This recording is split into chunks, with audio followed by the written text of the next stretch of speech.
Ever felt your heart pounding like a drum right before you're about to speak in public? You're not alone. This fear of public speaking is more common than you think. Today, we're exploring Derek Borthwick's book on speaking without fear. Let's delve into the wisdom Derek Borthwick shares in his book, shall we? Chapter 1, aptly titled Understanding the Fear, dives into the why behind our fears. Borthwick begins by exploring the roots of our fear, and it's not just about standing in front of a crowd. He delves into the depths of our psyche, explaining that the fear of public speaking, also known as glossophobia, is often rooted in our evolutionary history.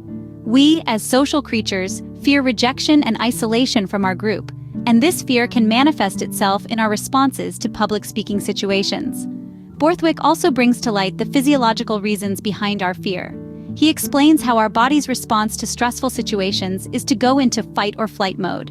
This is a primal reaction that prepares us to either confront or flee from a perceived threat. When we're about to step on a stage, our body perceives it as a threat and triggers this response.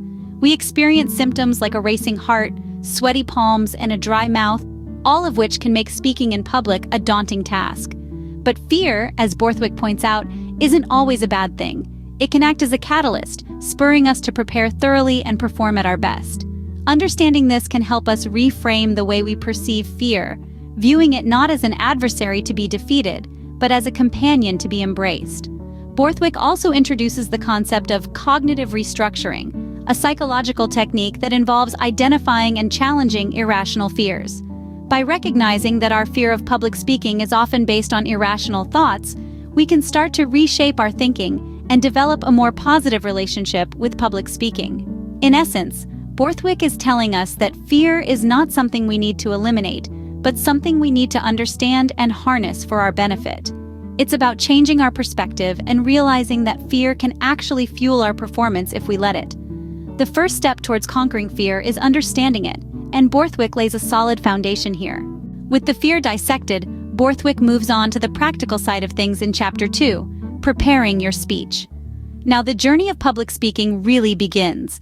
Preparation, Borthwick argues, isn't something you do in passing, but rather, it's the bedrock of your entire speech. Borthwick defines preparation as the process of gathering information, organizing your thoughts, and then crafting those thoughts into a compelling story.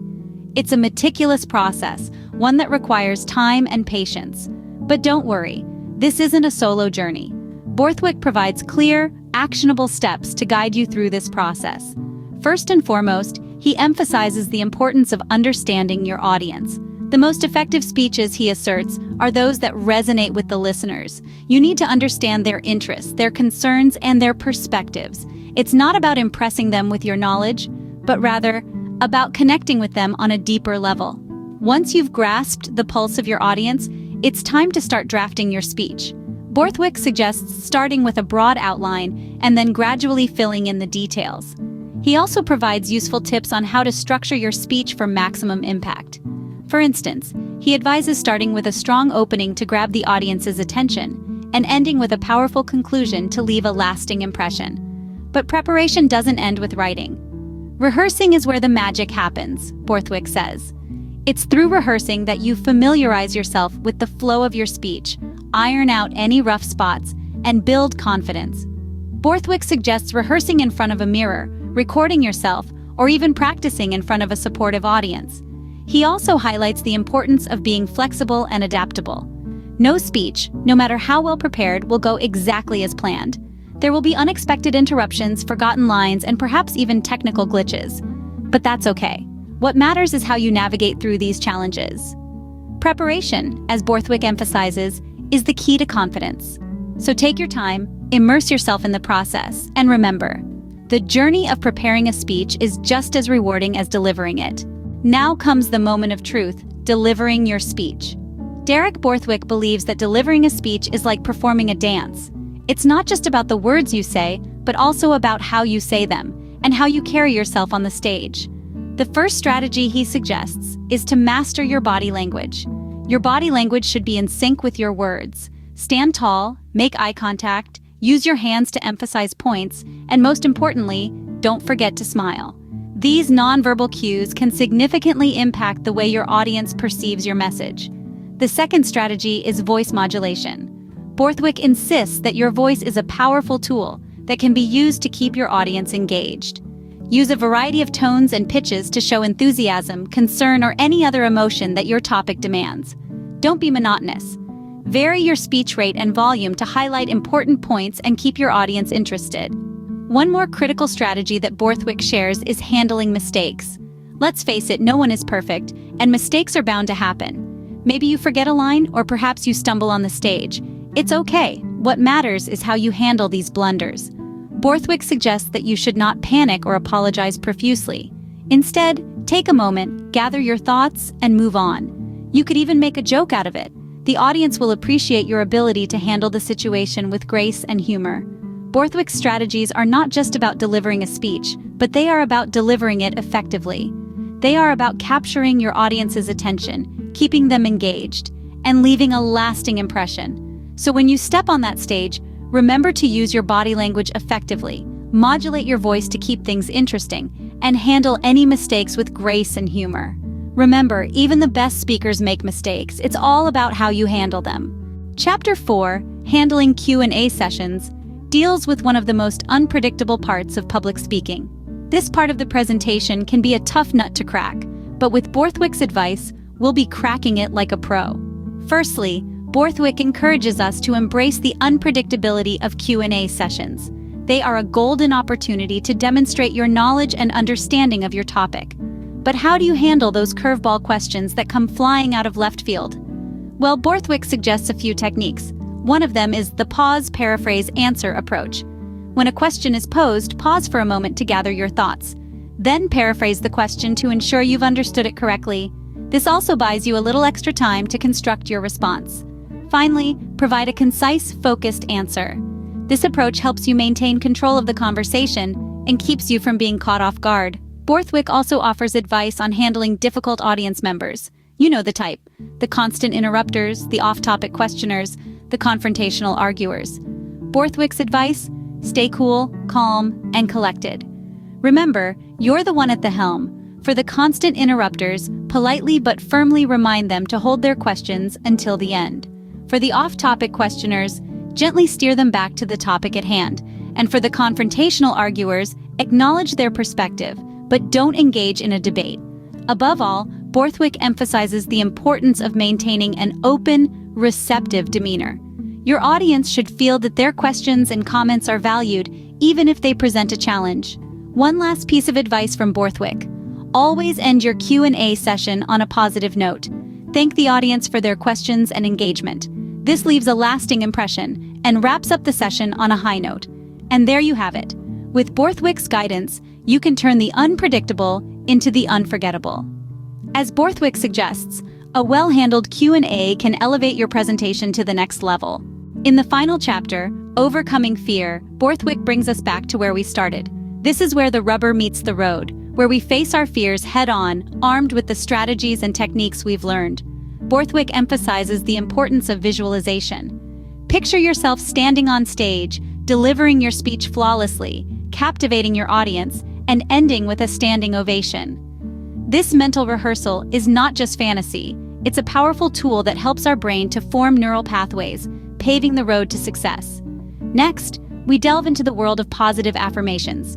It's not just about saying, "I can do this." It's about truly believing it. Borthwick suggests that we write down our positive affirmations, repeat them aloud daily, and truly embrace them. I am a confident speaker. I am captivating. I am successful. These are not just words, they are self-fulfilling prophecies. And finally, we come to controlled breathing. When we're nervous, our breathing becomes shallow and fast, our heart rate spikes, and our body goes into fight or flight mode. Borthwick teaches us to harness the power of our breath. Deep, slow breaths can calm our nerves, steady our heart rate, and bring us back to a place of control and focus. But let's be real. Overcoming fear is not about eliminating it completely. Fear is a natural response. It's part of being human. Instead, we learn to manage it, to use it to our advantage. It's about stepping into the spotlight, fear and all, and delivering a speech that leaves an impact. The beauty of these techniques is that they are not just applicable to public speaking. They can be used in any situation where fear and anxiety threaten to hold us back. Whether it's a job interview, a difficult conversation, or even a first date, Borthwick gives us a toolkit to navigate the landscape of fear. Overcoming fear isn't a one-time event, but a process. Borthwick arms us with the tools to start this journey.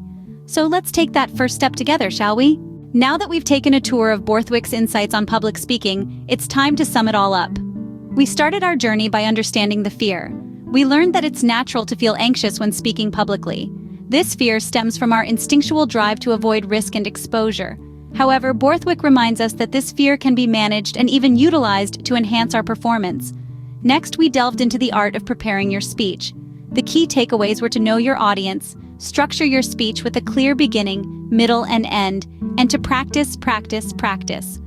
Borthwick emphasizes the importance of rehearsal to build confidence and fluency, reducing the room for anxiety. Then we explored the process of delivering your speech. Borthwick advises us to connect with the audience, use our body language effectively, and to modulate our voice to keep the audience engaged.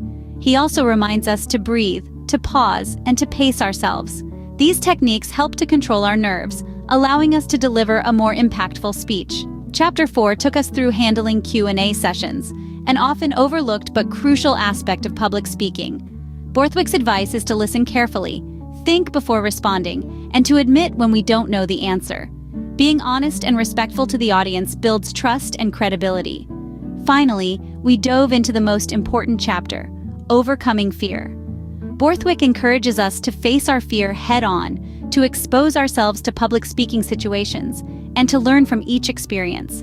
He also suggests visualization techniques and positive affirmations to build confidence. Throughout all of this, a common thread emerges: the importance of practice and patience. Overcoming the fear of public speaking isn't an overnight process. It takes time, effort, and a lot of practice. It's about stepping out of your comfort zone, making mistakes, learning from them, and moving forward. Let's not forget, though, that public speaking isn't just about overcoming fear. It's also about communication, about sharing ideas, and about connecting with people. When we focus on these aspects, the fear becomes secondary. We start to see public speaking as an opportunity rather than a threat.